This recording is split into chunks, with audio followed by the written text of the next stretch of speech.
Hey guys, how's it going? It's Amanda Gerber. I wanted to share with y'all today how you can make your own homemade pesto sauce at home.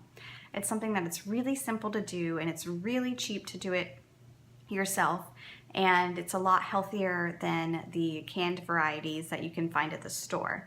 It's something that I've been making for my family for a couple of years now and everyone likes it, and so I thought I would just share that recipe with you. And just a heads up, I don't use any specific measuring increments. I'll say things like 2 handfuls. So just know this is kind of like to taste. You may need to fiddle around with it a little bit and find what your family likes the best. But we'll go ahead and start with the basics. You're definitely gonna need a food processor because you're gonna throw all of the ingredients in there. And I start with 2 handfuls of fresh basil and also 2 handfuls of dark leafy greens. So if you have spinach or kale or chard, any of those will do fine.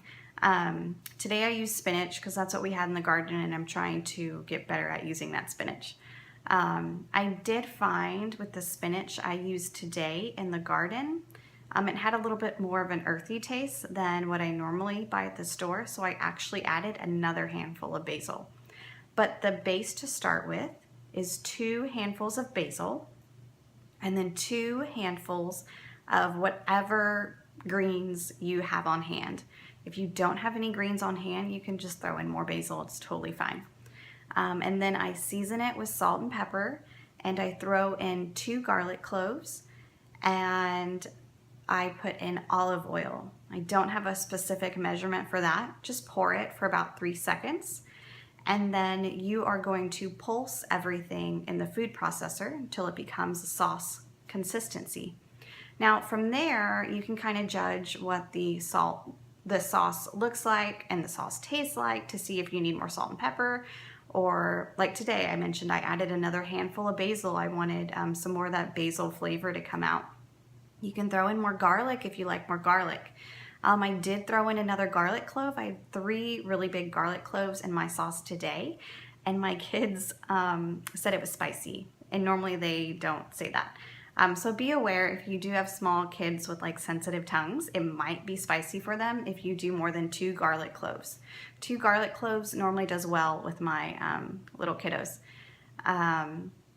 So once you have it all pulsed, I do usually will squeeze like half a lemon in there just to kind of brighten it up a little bit.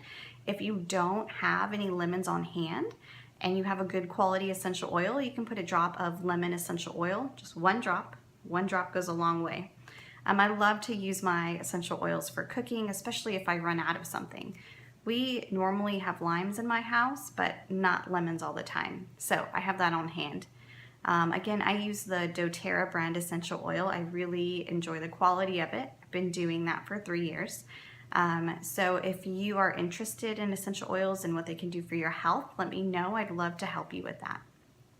But okay, so you've got your 2 handfuls of basil, 2 handfuls of spinach, 2 garlic cloves, olive oil, salt and pepper. If everything is to your liking, then you're completely done. It takes literally less than 5 minutes to make. And today we served it up with this. I tried this chickpea pasta for the first time, Banza, and it's made from chickpeas and it has 13 grams of protein. Oh, I'm sorry. 25 grams of protein, 13 grams of fiber. So that was exciting. I'm trying to look for more ways to replace gluten. I'm not totally gluten-free, but I am finding that I respond better if I just eat it less. So normally I would make zoodles, but my zucchinis weren't quite big enough for that yet. So I picked this up at the grocery store and we really liked it. Honest review, it kind of smelled funky when we were cooking it and I thought that it was gonna be a total flop.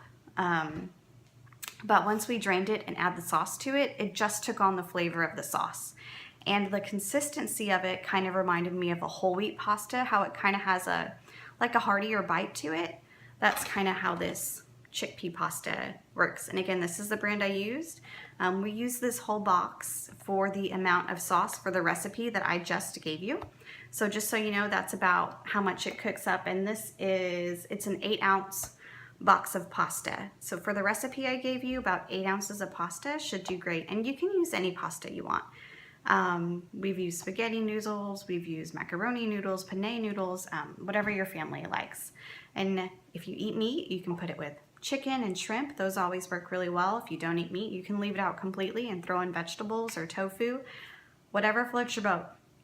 So I hope that your family enjoys this amazing pesto recipe. And if you have any variations on the recipe that you tried, let me know and we'll give it a try too. And if you have any other questions about making your own pesto or anything I wasn't clear on, go ahead and leave me a comment and I will get back to you with that. Thank you guys so much. Have a good night.